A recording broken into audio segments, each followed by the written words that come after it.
वो मूवमेंट और आंदोलन जो 89 में चला था, उस आंदोलन में जो मुलायम सिंह जी ने कार सेवकों पे गोली चलाने का काम किया था, वो जो सपना अधूरा था, उस सपना को अगर मोदी और योगी न होते तो क्या आपका वो सपना पूरा होता? भाइयों बताइए जरा।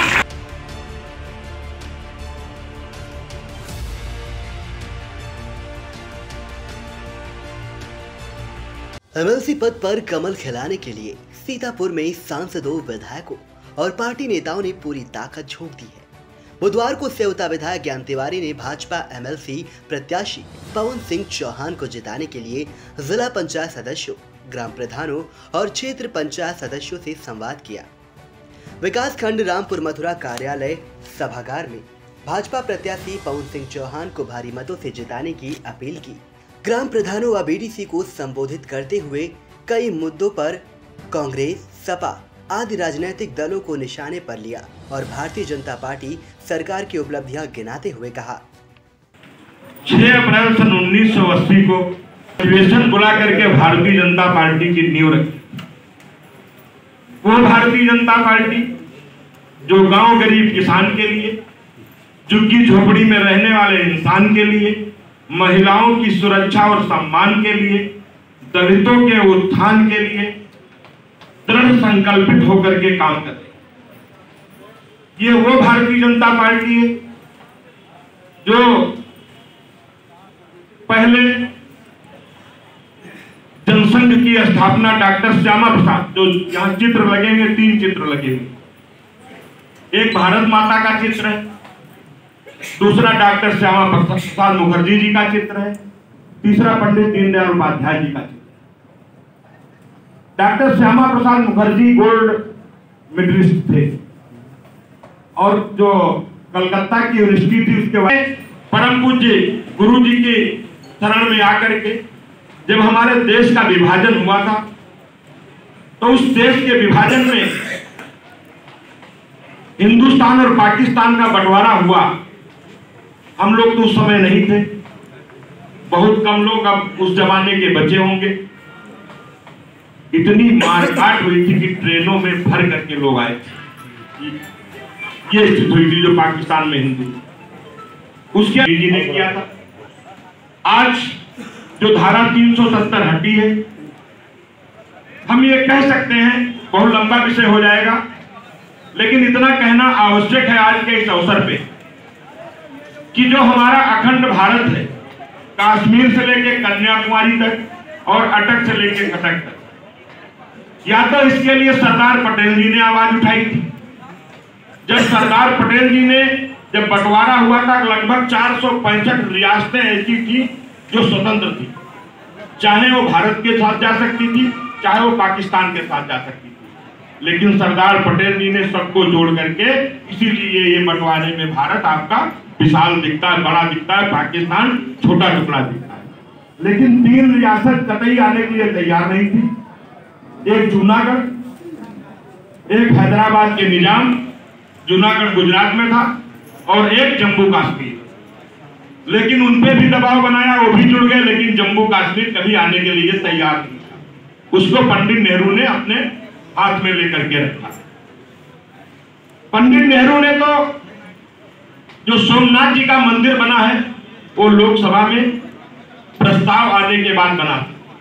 डॉक्टर राजेंद्र प्रसाद जी उस मंदिर के लोकार्पण में जा रहे थे, लेकिन उसको जाने के लिए भी रोकने का काम किया गया, लेकिन वो गए।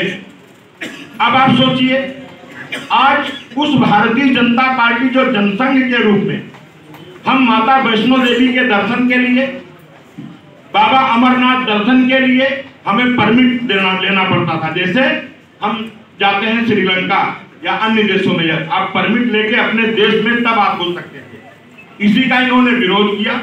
फिर यहाँ पे ये फारूक अब्दुल्ला के बाप शेख अब्दुल्ला साहब ने इनकी वहां पे हत्या करा दी। वो एक आंदोलन चला, मूवमेंट चला, फिर ये परमिट की व्यवस्था समाप्त हुई। फिर वहां का तिरंगा, जैसे हम लोग 5 साल का कार्यकाल, वहां 6 साल का रहता है, वहां का झंडा अलग रहता था। लेकिन आज मोदी जी के नेतृत्व में माननीय अमित शाह जी ने उस प्रथा को भी समाप्त करके अब कोई भी यहाँ से वहां तक जा सकता है, सारे बंधनों से मुक्त करने का काम। डमी दे दिया, डमी दे दिया, डमी दे दिया। ये डमी जब भाजपा के कार्यकर्ताओं के मन में आया, डमी दे दिया। अच्छे, अभी मैं बताता हूँ, हर कार्यकर्ता जहाँ सर पे बांधा पगड़ी, हाथ में कमल का झंडा और जहां जय श्री राम का नारा लगाया, उस उद्घोष के साथ लहराता हुआ आगे पहुंच गया और पूरे के पूरा जिला। और भारतीय जनता पार्टी ने एक जो फुटपाथ के ऊपर, जैसे आपके रामपुर मथुरा में भी कुछ लोग मोटरसाइकिल बाइकिल बनाते होंगे, उनको मंत्री के रूप में भी सुशोभित करने का काम। क्या भाजपा के अलावा कहीं संभव था ये बात? सोचिए, जिन लोगों ने हमें गुलाम बनाया, उस गुलामी को मिटाने का, जो हमारी भारतीय संस्कृति को जिन्होंने मिटाने का काम किया था, हम लगभग 900 वर्ष मुगलों के गुलाम रहे, लगभग 200 वर्ष अंग्रेजों के गुलाम रहे।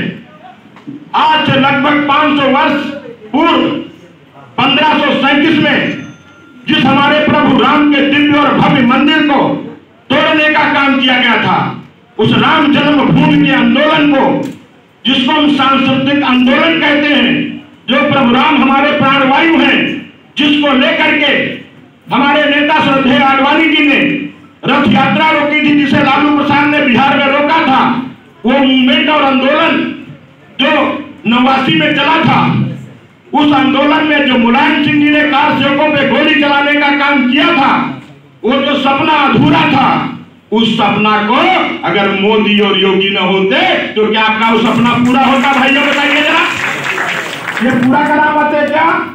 क्या ये सपा वाले राम मंदिर बना पाते क्या? ये बसपा वाले बना पाते क्या? ये कांग्रेस वाले कर पाते क्या? नहीं कर सकते थे।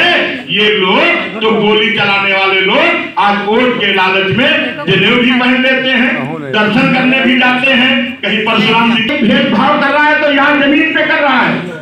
मोदी के, योगी के, तो हर जगह काम किस तरीके से काम किया जा रहा है। इससे पूर्व कार्यक्रम का शुभारंभ दीप प्रज्वलित कर किया गया। ग्राम प्रधानों एवं पंचायत सदस्यों को फूल माला, स्मृति चिन्ह प्रदान कर सम्मानित किया गया। महमूदाबाद से पधारे चंद्रभूषण शुक्ला ने भी विचार रखे और पवन सिंह चौहान के लिए वोट मांगे। कार्यक्रम में भाजपा मंडल अध्यक्ष मनोज सिंह, संघ अध्यक्ष रामपुर मथुरा रवि कुमार, प्रधान सतनाम सिंह, हसीब अहमद, नागेंद्र यादव, बबलू गौतम, लाल चंद्र रावत, रमेश चंद्र गुप्ता, पुत्तन लाल, मोहन निषाद, सोनू निषाद, संजय शुक्ला, रज्जू शुक्ला सहित कई प्रधान व वीडीसी मौजूद रहे।